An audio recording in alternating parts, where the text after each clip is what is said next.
All right, I'll admit it. Initially, when I as a Suns fan found out about the Dame trade involving essentially Nurkic for Ayton, I wasn't exactly over the moon. Ayton was the first overall pick for the Phoenix Suns. He's a fun-loving and easy to root for kind of guy, or at least he was at first. And I don't have to tell you that Phoenix stupidly took him over Luka, as well as others that arguably would have been a better fit. So losing him was ultimately an admission of failure, which didn't feel good either. After studying Nurkic's game for a couple of days though, I quickly realized that my reason for being upset was probably mostly emotional. So I gave myself several floggings and now I'm good. But I couldn't help but wonder, is this just me making the best of a bad situation, doing mental gymnastics, trying to convince myself that the Suns didn't just give up the better player for next to nothing? A lot of Suns fans felt that way too. Hit that like for me and tell me in the comments, do you think it's safe to say that the Suns won this trade? Or is it too early to tell? Realizing how good Grayson Allen was in the playoffs for the Bucks really helped calm me down at first. And even though we played like dog water versus the Warriors in the opener, I still feel really great about him as a depth piece. But most of the preseason really showed quickly that the little things Nurkic does, setting screens, bringing the ball up if necessary, reading the defense and making great passes to cutters, and getting the ball successfully into the hands of Devin Booker and Kevin Durant,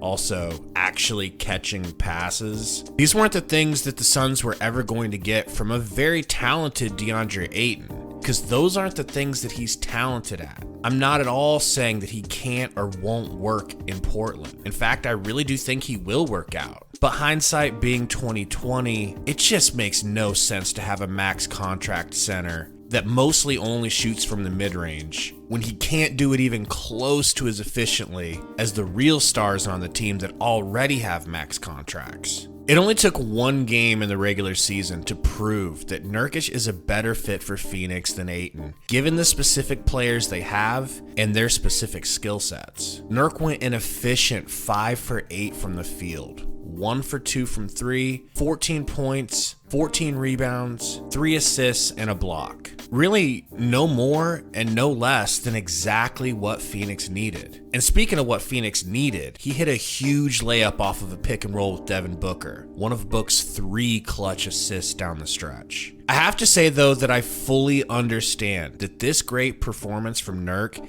is not going to be a nightly thing. I've watched him in Portland long enough to know that there will be games where he doesn't show up in the stats. And I'm also very aware of his injury history and frequency. I can only hope for the same thing that any of us hope for with our favorite team's most important players. That when they inevitably get injured during the marathon that is an 82-game season, that they're able to return in time for the playoffs when games matter most. Getting any team to take DA's inflated salary off the Suns' books was a miracle, considering this new CBA designed to strangle teams attempting to pay that many players a max at the same time. Let alone getting a center that is actually a better fit and another shooter, Grayson Allen, that can spread the floor, not to mention, even though I'm about to, Nas Little, who also had a very solid short run in the game, hitting a 3 and getting an important steal. Anyways, you guys tell me who you think won this trade, and or if you think both teams did.